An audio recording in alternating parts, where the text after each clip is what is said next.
He even buck up on a place where is more riches that him could ever see. Hello, my viewers and subscribers. Bless up to each and every one. I hope you all are doing good. Hope you all are doing great. So your boy here come across this one wherein Mutabaruka addresses a lot in this one concerning a man searching for a God up in the mountain top. So as it is, guys, this story is gonna be really a touching one. So you wanna stay tuned and don't forget, it's a Big Stone Movement TV. So feel free to leave a like, share, comment, and subscribe to this channel if you're new. With that being said, let's go ahead and check what's going on in this one, my people. Let's walk. So, this story is a story we tell many times. I'm going to say it again. There was a man in a village, say him really want to find God. He want to find the highest level of consciousness that you know about. So, I'm going to go to some sage, some priest or monk to tell him which part him can go and what can he do to reach the level of what we call nirvana, heaven, blissfulness, utopia. Well, the first one I go to tell him he must go down in another village and he must see a lot of women, beautiful women, and them will satisfy all his desires and make him reach the nirvana, or what you call blissfulness. So him travel for days and go down to the village, buck up and whole heap of women, and after him done go through everything, him find out say, no, him no find God or where him look for. Him no find the consciousness where him look for. Him still have to find out now which part this consciousness there, which part this heights of levels, this what them call God, the Buddha, which part him there. So him start to ask a next sage again now and say alright, there's a war in a next village. If you go down there and allow the people them to win that battle, you will find the God that you're searching for. So I'm taking the sword and all the things that are necessary for fight, and go down in the village and fight in the war, and it's so happen that the village where I fight for win the battle. But when they win the battle and they win the battle, he realize say, but he no find where I look for. So he have to go find a next monk, priest or sage. And the monk tell him, say, alright, there's a mountain. When you look up there, you see, almost like the clouds upon the side of the mountain. You're going to go up to that mountain, and in that mountain there's a cave. And you're going to go into the cave, and you're going to find a book. And that book will lead you to where you look for. The level of consciousness where you look for, you will find it in that book. So we're going to tell you the next part of the story after they add them. We're on the cutting edge. For those of you who just joined me, we was talking as a story, we was telling a story actually about a man who was searching for God, searching for that heights, that nirvana, that utopia. And we were saying that he passed through villages that was in war, and him helped them win the war, village with a lot of beautiful women. Him had him away with them. And now him find out one now, tell him, say, look here now, there's a mountain top that you have to go to. And there's a cave, and you're going to go in that cave. And you're going to see a book. and you will find what you're looking for.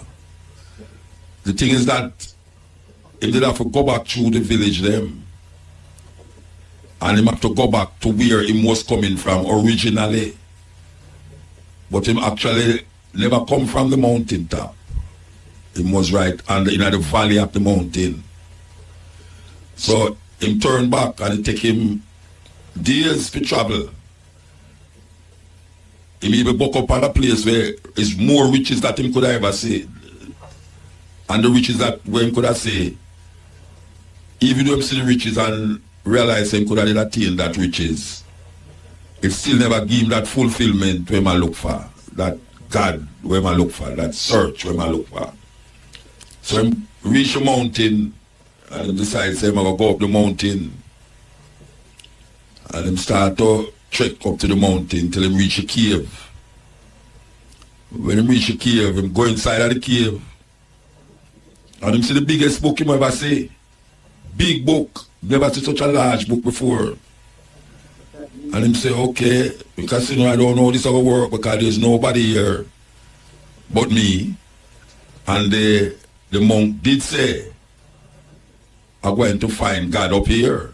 But how can I find God in a place where I alone is with a book?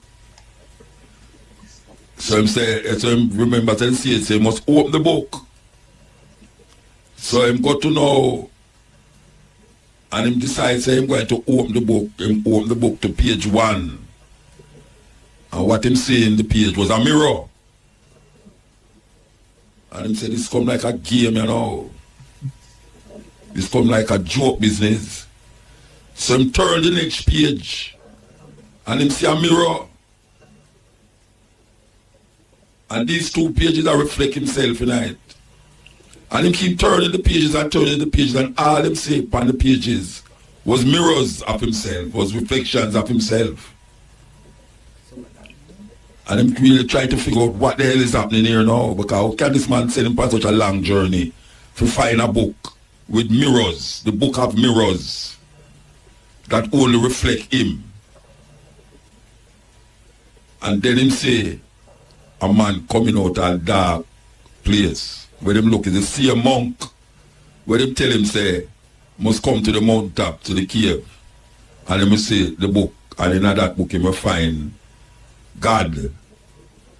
The sage come out, him look at the sage and say, what kind of joke is this? I've traveled so far, for days traveling on this mountain, and you told me that if I come to this book and open the book, I will find what I'm looking for. The monk looked upon him and said, you have found what you're looking for, but it's just because what you're looking for look like you, why you choose not to accept it. Because really and truly, the God that you're searching for is you. Yes, the mystery of God is always a mystery to man, even though it's man design all of the concepts and ideas. And him try to project it outside of himself and not recognizing that all him trying to do is find himself. All him trying to do is find himself. But sometimes searching for yourself carry you through different trials and tribulations, agony and pain, and sometimes joy and happiness too. We all search for that nirvana, that utopia, that never-ending bliss. But most of we grow up to search for it outside of ourselves. And we lose trust in ourselves. You know, sometimes them say, you are what you eat. I say, you are what you think. You are what you think. And sometimes your mind carrying you in some places where your body can't ever go. But it's still you I go there. Because there's no mind in mind. So come back now to the first question where we ask. Suppose you're looking at a mirror And when you're looking at the mirror, you don't see yourself. What would you think? Because we remember growing up and we watch Dracula movie, like Dark Shadows, for those of you who like me, and Barnabas Collins, the Dracula. We always realize in reflection not show in a mirror. In reflection don't show in the mirror. And that's a scary thing. If you're a human being and your reflection don't show in the mirror. And then there is Medusa. Medusa the Gargan. For those of you who don't know about Greek mythology, I could tell you about Medusa. Medusa was a mythological woman who lived in a cave. And all her hair was snake. Snake in her head, just a grow up in her head, pure snake. Look like a locks. One of them thick up locks. But according to the mythology, it's snake. So this woman grows snake in her head. And she live in a cave, and anyone will look upon her face to face, eye to eye, them turn stone. Anyone will look upon her face to face, turn stone. And this man, I don't remember what his name, him decides say, this woman is a terrible thing, she have to get rid of her. So I'm going to find out now, how can he get rid of this woman without him looking upon her? So him take him shield and him sword and go up in the cave, and next cave argument again. And next cave argument that is in the night, yeah. But this story is very important to the scheme of things. Because it's a kind of wisdom and faith and understanding that is not in the Bible. Because it's not only in the Bible we find things to live by. Even though we grew up in a society that make you feel that way. So, this man take him sword and him shield, and him decides him to kill Medusa because she is the reason of many men dying, trying to look at her and turn to stone. So I'm going to the cave now, and the woman come out, Medusa, the Gargan. And I know you might have heard that word already, the Gargan. Man did a sing song already, but I am the Gargan in this time. Well, the Gargan is referring to that Greek mythological woman named Medusa. She's the Gargan. So, Medusa come out, and what the man did was so ingenious. Him take him shield and hold in front of him face. That when Medusa look upon the shield, she see her reflection, and guess what? She turned to stone. That is how him get rid of Medusa, the Gargan. Him just hold up the shield in front of him face, and Medusa look upon the shield and see her own reflection and turn to stone. No blood shed. She just turned to stone. Now, the argument is, I wonder if a person who don't see themselves in the mirror is really stone in them heart. Because no one looks in a mirror and don't see them reflection. And if you should look into the mirror and don't see your reflection, it means trust me, you do have no heart. You do have no heart. But because we know say in every man's chest there is a heart. We have to figure out now, why is it that we're behaving like we stone? Why is it that we're behaving like the mirror that we're looking at take away spirit? Because some people actually believe that too. That's why them don't keep mirror in them house. Because them feel that the spirit of the human being exists in the mirror. Them don't want the mirror take away them spirit. In some places, amongst Aboriginal people, indigenous people, them don't like you take them picture. Because them feel say, when you take them picture, you take part of them. And them soul is very important to them. So, maybe, if you're looking at your mirror more often, maybe something would have joke you for say, but me no stone. Me's human, flesh and blood, and me have a heart. And sometimes when we behave harshly with people, and all these youth are run up and down over the place, them need to look in the mirror. Some man sing a song, Michael Jackson to be precise, say, take a look at the man in the mirror. Woe unto those who look in the mirror and don't see themselves. Because then you know, say, you are dead. Or you're on the cusp of dying. Becoming like a stone that do have no heart. And a whole heap of we are walk around the place now. Like we do have no heart. Because all of we have a heart. All of we have a feeling. All of we think. No matter how cruel and wicked the thought is, but we think. And we recognize and understand that if a man look in the mirror and see himself reflected, him should take a stock because that reflection is God. Because if we go back to the old Bible, and the Bible says, God make man in his own image. An image is a physical manifestation of something that is tangible or touchable. An image is not something mysterious. An image, if a man make an image of something, it look like it's something that he make. Therefore, it's a manifestation of something else. But it replicate the something that he look at and make the image. So when he say God make man in his own image, it really say man of God. Because the same way how I look is the same way how God look. And vice versa. And likewise it's true.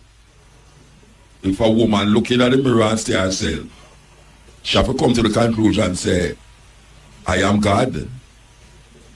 But all people want to accept that. Because them love to talk about God outside of themselves. That is really what they try do. They try to talk about God outside of themselves. And the only God that exists is the one that is you. And all the arguments surrounding that is created by man. All the arguments surrounding about who, what, where, when, why, how God is supposed to be what is created by man. Even the understanding that when you're looking at the mirror is an image of God you look upon. Even that was created by man. So we have to recognize the purpose, or our purpose, when we look in the mirror. The man in the mirror, the man in the mirror, and to an extent the woman in the mirror, is the only manifestation of what we're searching for inside ourselves and in others. The man said, how can you say you love God in which you cannot see, yet you cannot love who you can see? First, we are say that.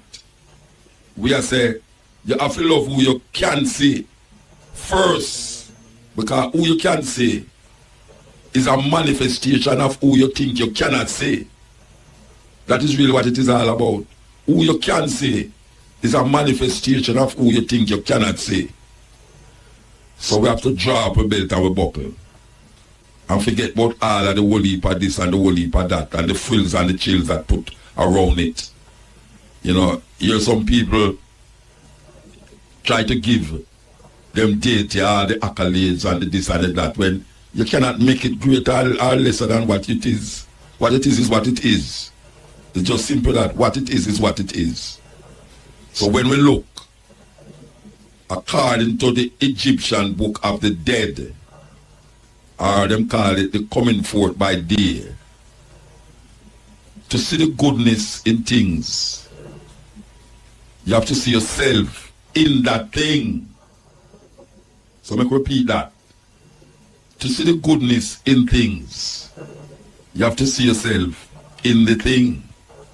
Because that is the only way you can recognize the I and I concept. There is no me and you, or them and us. It's I and I. Reflection of self. If you want to make a change, take a look in the mirror and start with yourself. That is really what happening to, and we are sending a messenger straight out to the youth them out there who take the opportunity to listen to them hours and night, yeah. Even though the rain a fall too. You understand? I mean, no say you gone in your yard still because yeah. Say, you know, when the police come go and angry, you know, we say they're in your yard and turn on your radio and you say, Muta, come on, you know, I have to listen to him. You understand? So we just tell you, say, listen to what we are talking about, because it might sound complicated, but it's a reality and it's a truth. And most of the times when we are quote the Bible, we are sure you say there's other things and other books where have certain mythologies and certain reasoning and consciousness that we can really grasp tonight, because the majority of people them outside of the Western world. Yeah, the majority of people don't live in the West, the Western world. Because India and China have so much people there. You understand? And them people that don't use the book where we use to really come to the fullest understanding of self. So we just say that as a by the way thing. But we know so we shall be released. We have to be released from a whole heap of things. Whole heap of things we have to get released from. We're there with you, going through the paces. We are trying to bring to your attention certain levels. You understand? Because it's not every day we get to do it, and not every day you get to hear something outside of where you're really used to. Because we have to define ourselves at this time, especially as African people. We are going around, it seems to make me kind of almost lose focus. You know, we have to continue to keep focus.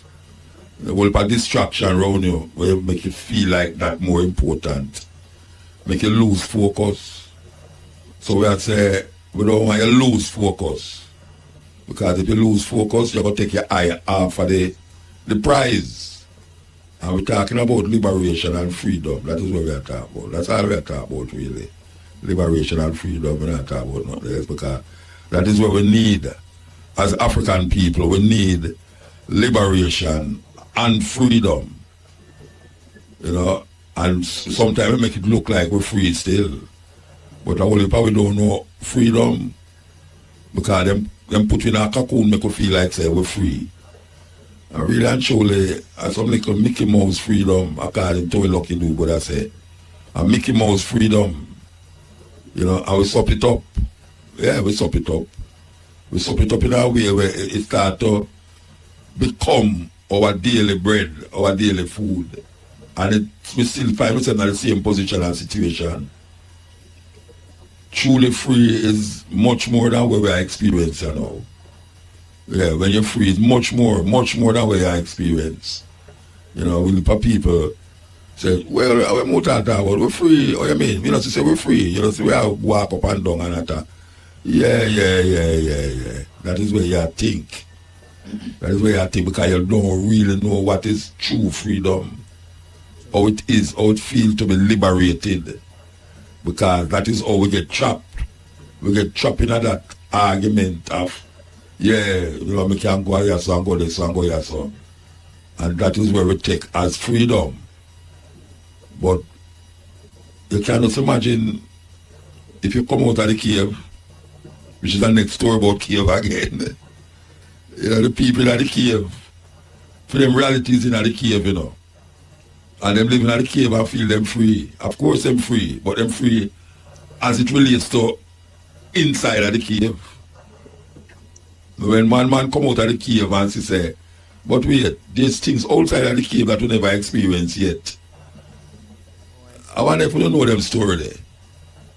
I wonder if we don't know them story there. There's some serious story them, you know. The man them in the cave. Everybody in the cave. And that is the reality. The reality is what is in the cave.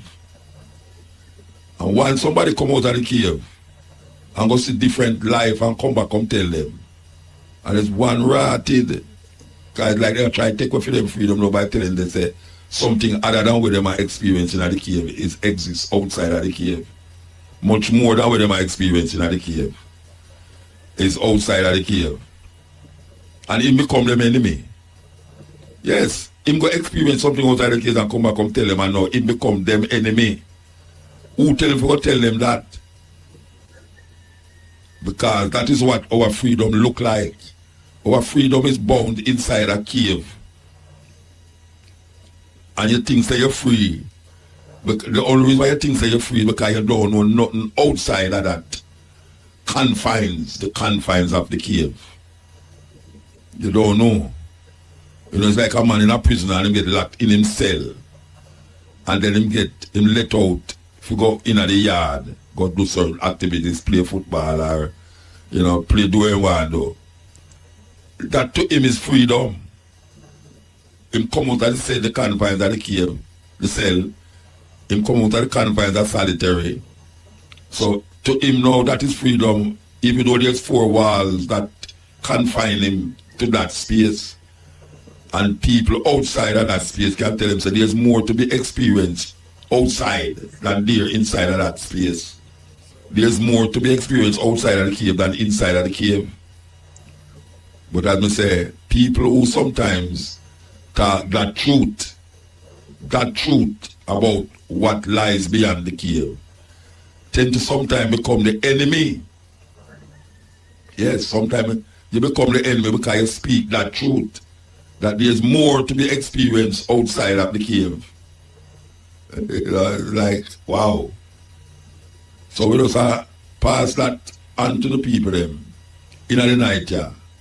You understand? We just say, experience teacheth wisdom.